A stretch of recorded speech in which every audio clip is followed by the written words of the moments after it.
Madame, Monsieur, bonsoir, bienvenue dans ce journal à la une de l'actualité ce soir. La validité de la carte nationale d'identité actuelle est prorogée jusqu'au 31 décembre 2021.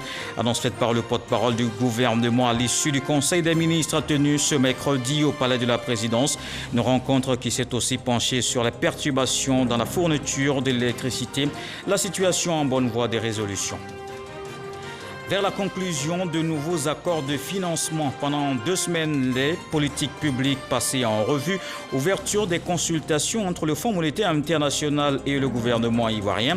Ils vont discuter autour de l'évaluation et l'orientation stratégique macroéconomique. Les femmes en réflexion sur leurs conditions d'autonomisation et d'égalité. Il s'est ouvert à Abidjan la 4e édition du Forum international Victoria. Ces femmes leaders africains partagent leurs expériences sur toutes les questions d'actualité. C'est Assimi Goïta, le nouveau président de la transition au Mali. Le président Bam Dao et le premier ministre Mokhtar Ouane ont démissionné.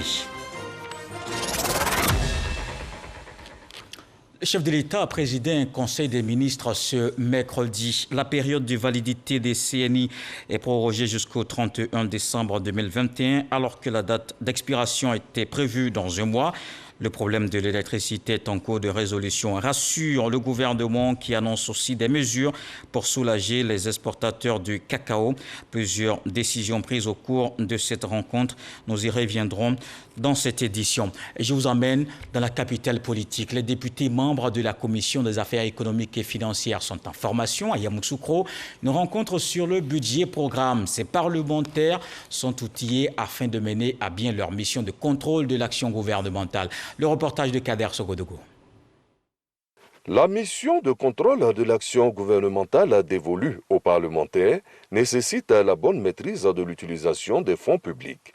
C'est dans ce cadre que le ministère de la promotion de la bonne gouvernance, du renforcement des capacités et de la lutte contre la corruption, à travers son programme Pays de renforcement des capacités, forme les députés à Yamoussoukro sur le budget programme. Il s'agit de renforcer vos capacités sur les innovations introduites par cette réforme au niveau de la procédure d'élaboration, d'approbation et de vote du budget, mais aussi de vous orienter sur les nouveaux métiers budgétaires et les modalités de leur exercice. Cette nouvelle approche dans la gestion des finances publiques place la satisfaction du citoyen au cœur de l'action publique et induit une culture de la performance.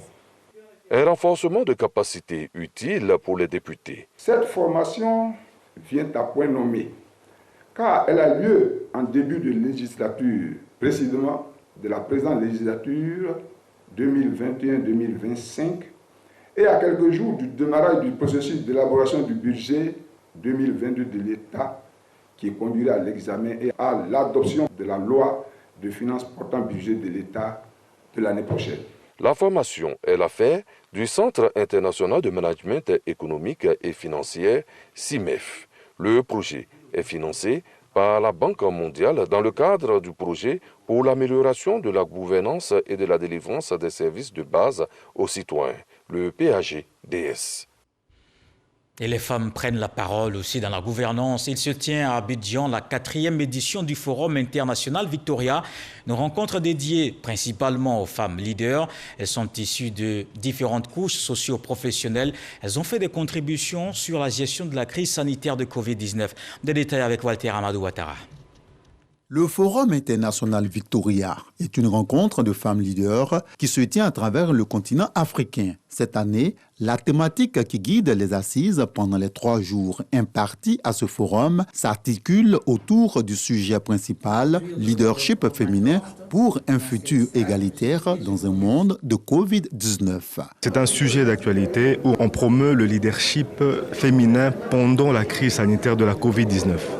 On se rend compte que les tâches ou les responsabilités de la femme se sont multipliées parce qu'en même temps, la femme doit s'occuper de son mari, des enfants et en plus aller au travail. Vous savez, toutes ces responsabilités se sont accrues. Les contributions des femmes exerçant dans l'administration publique ou dans le social, des élus, femmes d'affaires, ainsi que promotrices de programmes venues de plusieurs pays ont marqué la cérémonie d'ouverture tenue dans la commune du Plateau. L'État gabonais, en la personne de son Excellence Monsieur le chef de l'État Ali Bongo Ondimba, a appelé à une solidarité nationale. Ça a été un signal fort. La société civile, les associations, les personnes qui ne se reconnaissent ni dans la société civile ni dans les associations ont contribué à cet appel. Une femme ne peut pas avoir un problème social et puis s'asseoir. C'est pas possible.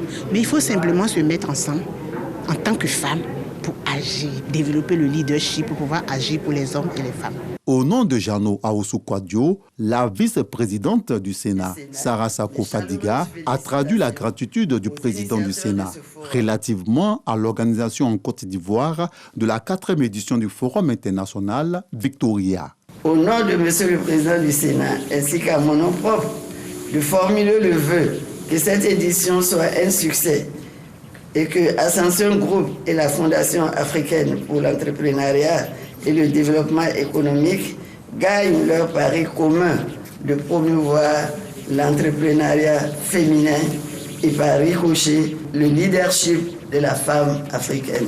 Au-delà de cette rencontre, les différentes participantes se sont engagées à maintenir le contact afin de mettre leur expérience au service de leurs pays respectifs pour soutenir davantage la lutte contre la COVID-19 en Afrique. Je vous le disais à l'instant, le chef de l'État a présidé un conseil des ministres ce mercredi. La période de validité des CNI est prorogée jusqu'au 31 décembre 2021, alors que la date d'expiration était prévue dans un mois. Le problème de l'électricité est en cours de résolution, rassure le gouvernement qui annonce aussi des mesures pour soulager les exportateurs de cacao. Plusieurs décisions prises au cours de cette rencontre. On fait le point avec Jérôme Kofi Abolin. Le Conseil des ministres ce mercredi 26 mai 2021 a été présidé comme d'habitude par le chef de l'État, le président Alassane Ouattara. Au point presse consécutif à cette réunion, 2 intervenants. Situation de l'énergie oblige, c'est par le ministre des Mines, du Pétrole et de l'Énergie que l'on commence.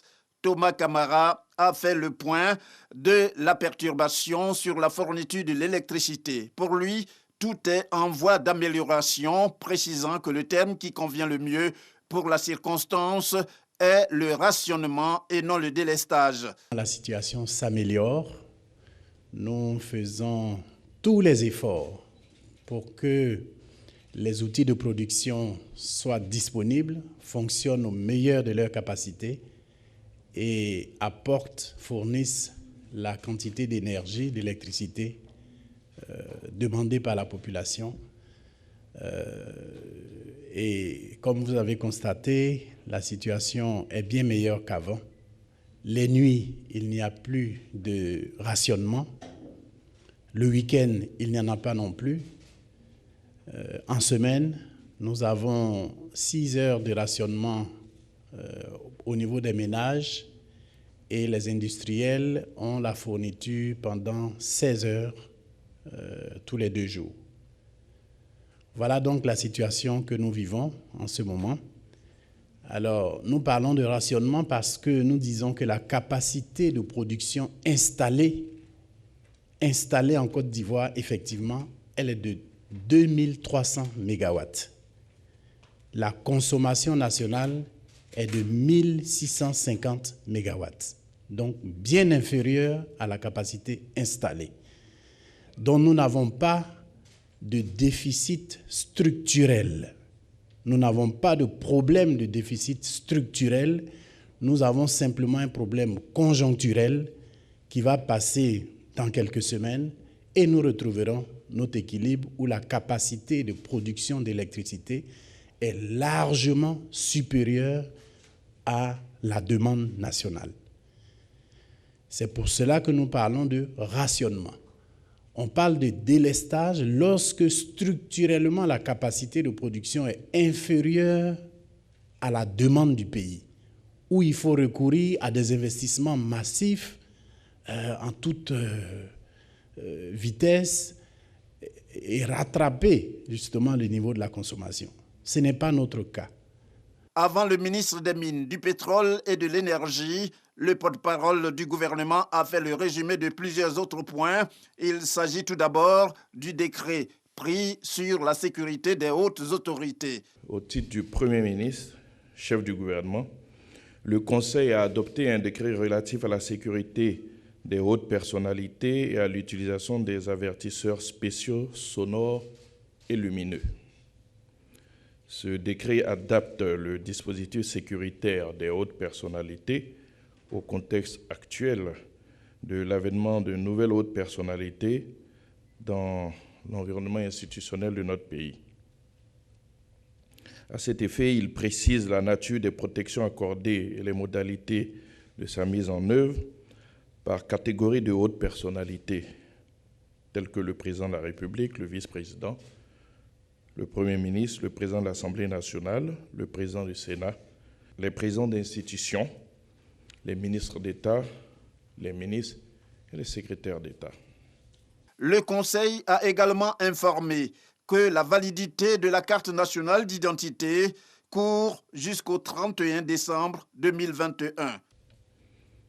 Au titre du ministère de l'Intérieur et de la Sécurité, le Conseil a adopté un décret portant prorogation de la période transitoire de validité des cartes nationales d'identité ainsi que des communications y afférentes.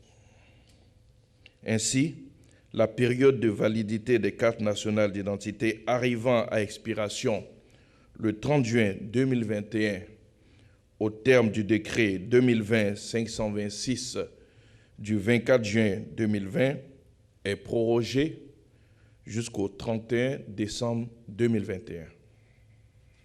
Aussi, le Conseil a-t-il indiqué que le gouvernement s'attelle à tout mettre en œuvre pour aider les exportateurs café-cacao à faire face aux difficultés rencontrées. Au titre du ministère d'État, ministère de l'Agriculture et du Développement rural et en relation avec les ministères concernés, le Conseil a adopté une communication relative aux difficultés rencontrées par les exportateurs et transformateurs ivoiriens de café et de cacao. Depuis la campagne 2016-2017, les opérateurs ivoiriens intervenant dans le négoce et la transformation du cacao connaissent de fortes difficultés d'ordre économique et financier, ayant provoqué la disparition d'environ 50% de ces opérateurs économiques. Face à cette situation, le Conseil a décidé, en vue de favoriser l'émergence dans le secteur de champions nationaux et de créer les conditions de la pérennisation de leurs activités, d'attribuer 20% des exportations de fèves aux exportateurs et transformateurs ivoiriens de café et de cacao. Ainsi, les multinationales devront céder systématiquement 20% du volume de tout contrat de déblocage aux exportateurs ou transformateurs nationaux sous forme de contrats internationaux. Le prochain Conseil des ministres, c'est dans quelques jours, sauf changement, il se tiendra précisément dans 2 semaines. Revenons sur ce point du Conseil des ministres. Interdiction des sirènes, gyrophares et avertisseurs spéciaux. Le Conseil des ministres a décidé de l'interdiction de l'utilisation des sirènes, des gyrophares et des avertisseurs spéciaux pour les hautes personnalités de l'État, à l'exception du président de la République, du Premier ministre, des présidents de l'Assemblée nationale et du Sénat. Cependant, les unités des forces de défense et de sécurité en intervention, les sapeurs-pompiers, les ambulances en intervention et les cortèges des hautes autorités étrangères en mission officielle sont autorisés à les utiliser. Le président du Conseil économique, social, environnemental et culturel, Eugène Aka Awele, a démarré ce mercredi une visite de travail au Bénin. Il s'est rendu au Conseil économique et social du Bénin pour une séance de travail avec son homologue béninois. Les 2 parties ont passé en revue les termes de l'accord de coopération liant les 2 institutions. Le Fonds monétaire international et la Côte d'Ivoire ont ouvert à Abidjan des consultations. Elles vont permettre d'évaluer les politiques engagées et les orientations arrêtées par le gouvernement ivoirien. Cet exercice consiste à passer en revue la situation de l'économie ivoirienne et de discuter des ajustements capables d'assurer la solidité macroéconomique. Des détails avec Lancide Bakayoko. Ces consultations ouvertes s'inscrivent dans le cadre des missions de surveillance multilatérale du FMI, garant de la stabilité du système monétaire mondial. Occasion pour le gouvernement de faire une évaluation sommaire des interventions de l'institution au titre de l'année 2020. Ces interventions ont facilité la mobilisation de l'aide des partenaires techniques et financiers et le financement du plan de soutien économique, social et humanitaire d'un budget de 1 700 milliards de francs CFA, soit 2,7 milliards de dollars, initiés pour réduire les effets socio-économiques de la pandémie. Grâce à ces appuis financiers substantiels du FMI, conjugués aux politiques rigoureuses mises en place, la Côte d'Ivoire a pu éviter la récession. La diversification économique relative et l'assouplissement de la position budgétaire, tenant compte des moins-values de recettes ainsi que le plan d'urgence des dépenses publiques, ont permis à la Côte d'Ivoire de maintenir une croissance positive en 2020 à 1,8%. Pour 2021, le juste arbitrage entre le soutien de la relance économique et la trajectoire budgétaire devrait consolider les acquis. Les perspectives demeurent bonnes. Le gouvernement est conscient des défis importants à relever pour relancer la croissance et mettre en œuvre sa stratégie de développement tout en capitalisant sur les évolutions favorables de l'environnement extérieur. Sous l'hypothèse d'une normalisation progressive de l'économie mondiale, la Côte d'Ivoire vise un assainissement de son déficit budgétaire à 3% du PIB. Verdict du FMI le 10 juin prochain. En attendant ce verdict, des investisseurs s'intéressent au marché ivoirien. Des opérateurs économiques portugais sont en prospection. Ils ont eu des rencontres pour faciliter les partenariats et les procédures d'installation. On retrouve Lancine Bakayoko. Composé d'une quinzaine d'entreprises essentiellement issues des secteurs BTP, industriels et pharmaceutiques, cette mission économique constitue un espace de densification des relations avec les acteurs portugais désirant décrocher de nouveaux marchés en Côte d'Ivoire.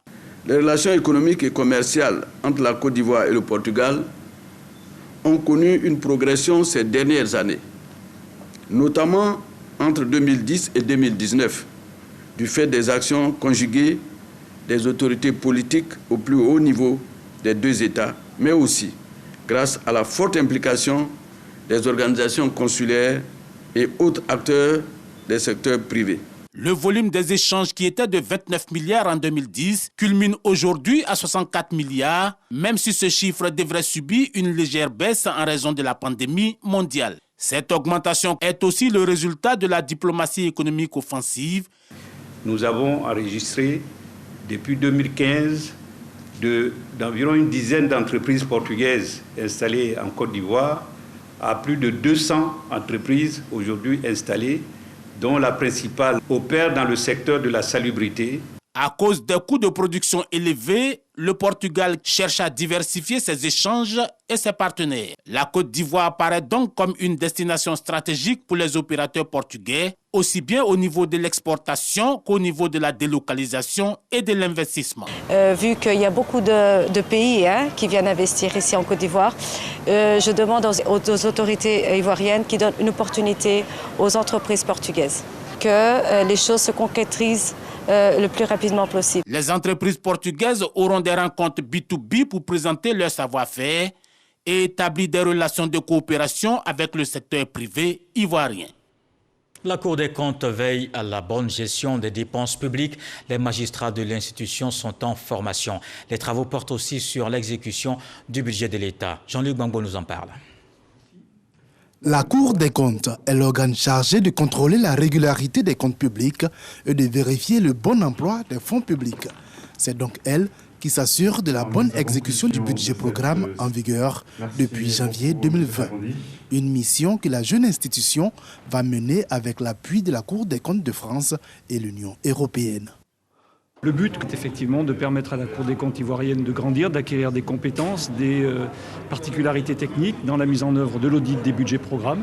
Je voudrais insister sur le nouveau rôle conféré à la Cour des comptes par la Constitution ivoirienne, dans sa réforme de 2020 notamment, qui fait de cette institution une institution de premier plan qui va être extrêmement importante pour la démocratie ivoirienne. Le but de l'Union européenne dans son aide au développement, c'est d'accompagner les pays dans son développement d'une manière correcte. Donc que les budgets, les dépenses du budget soient contrôlées, qu'ils soient vérifiées. Cette formation s'inscrit dans le cadre des réformes profondes de tout le système de gestion des finances publiques ivoiriennes. C'est ça la bonne gouvernance, c'est que le citoyen est informé de ce qui est fait de l'argent public.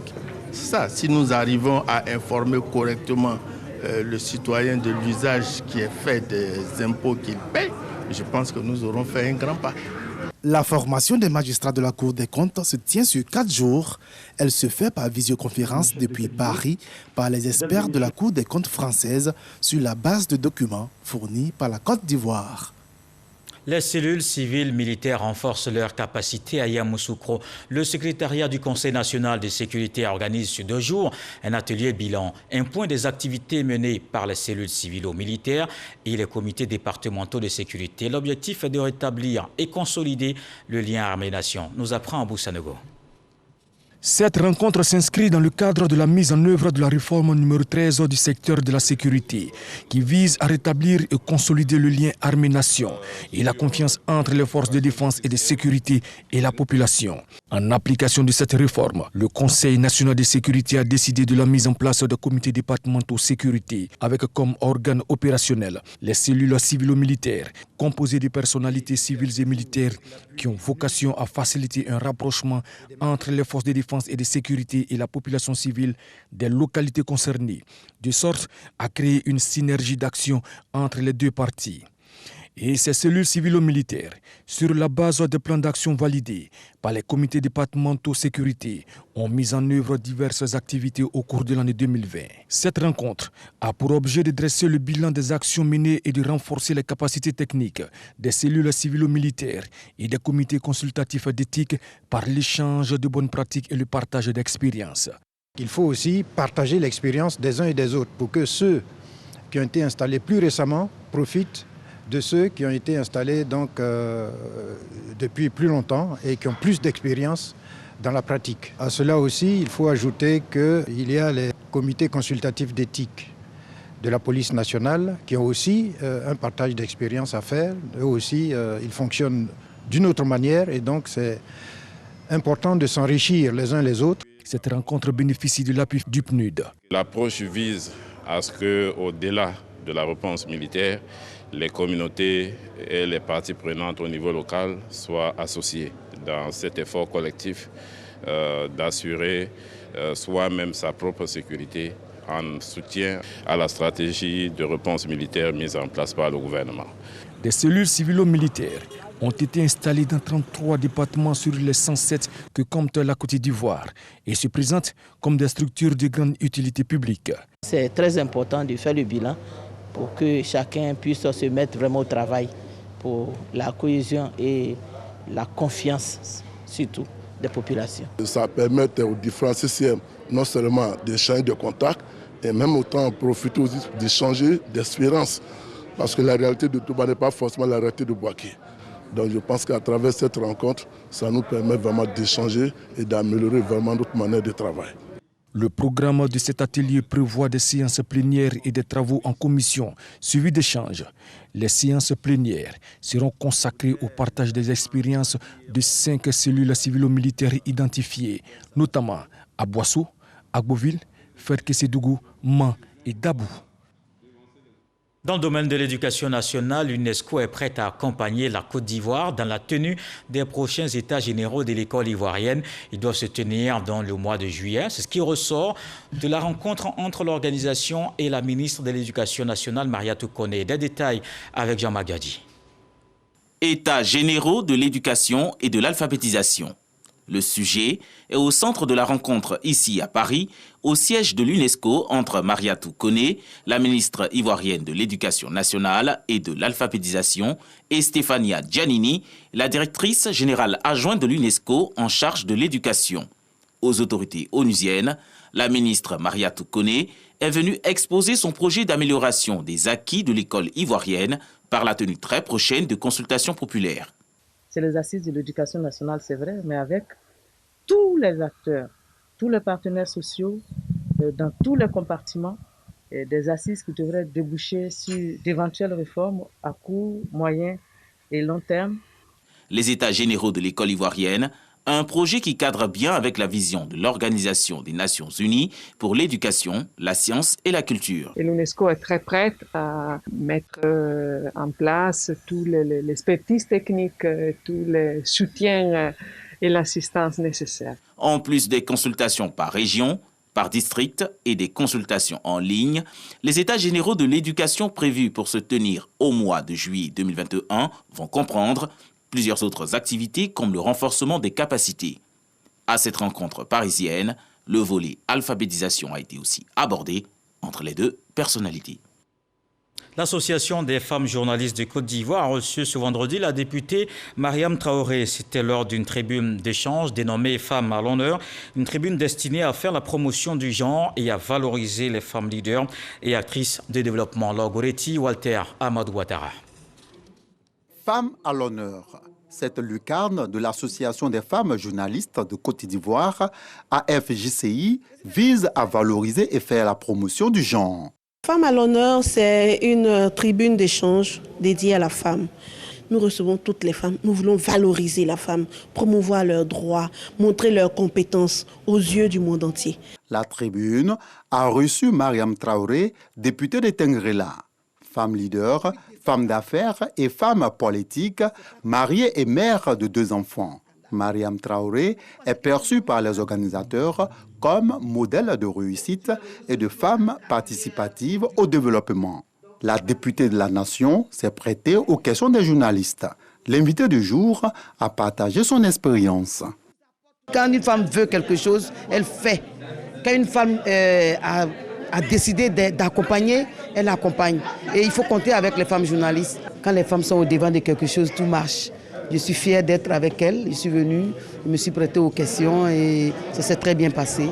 Pour la première fois, Femmes à l'honneur s'est déroulée en présentiel.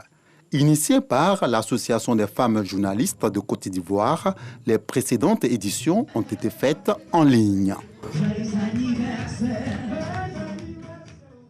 En religion, la 119e assemblée plénière de la conférence des évêques catholiques de Côte d'Ivoire se tient dans le diocèse de Yopougon, une rencontre qu'on voit avec Grace Kando. Bonne à 12 km de Dabou, dans la région des Grands Ponts. La conférence des évêques catholiques de Côte d'Ivoire se rapproche des communautés. La 119e assemblée plénière se tient dans ce village. Pendant une semaine, la conférence va passer en revue plusieurs sujets, notamment le rôle de l'apostolat des laïcs dans l'éducation. Aujourd'hui, dans nos familles, les parents démissionnent. Ils laissent l'éducation de leurs enfants entre les mains de la télévision, entre les mains des réseaux sociaux. Les parents n'osent pas dire aux enfants, voilà ce qu'il faut faire. On ne veut plus dégager de principes. Et puis sur le plan universel, nous connaissons le relativisme. Sur le plan éducatif, sur le plan moral, on laisse, tout est permis. Les évêques doivent faire des propositions à partir de ce thème pour voir qu'est-ce qu'on dit par rapport au thème à tout le peuple chrétien et aussi à la société ivoirienne. La 119e assemblée plénière des évêques est une occasion de mettre un point d'honneur sur l'éducation. L'éducation, c'est accompagner ceux qui commencent la vie, les jeunes générations, dans un développement personnel, culturel, humain intégral.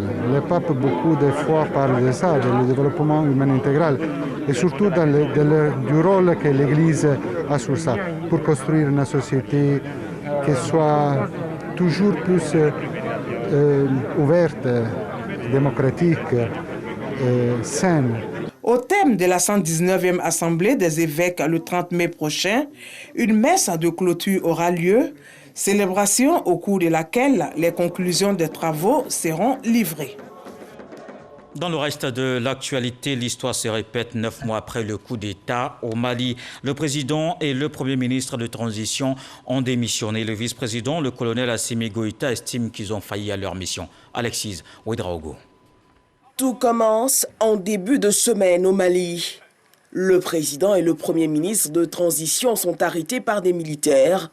Un coup de force, 9 mois après le putsch vivement condamné par la communauté internationale. Nous avons condamné avec la plus grande fermeté en lien avec l'Union africaine et la CEDEAO, l'arrestation du président de la transition, de son Premier ministre et de leurs collaborateurs. Après avoir passé la nuit dans le camp militaire de Kati, le président Bandao et son Premier ministre sont déchargés de leurs prérogatives.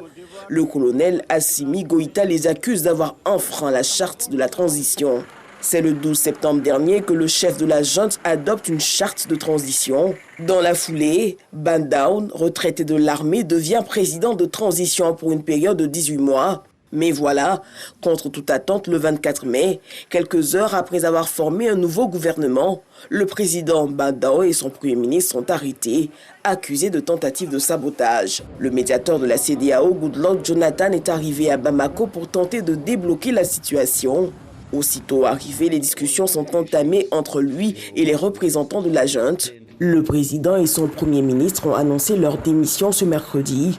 Ce soir, le Conseil des Nations Unies doit se réunir.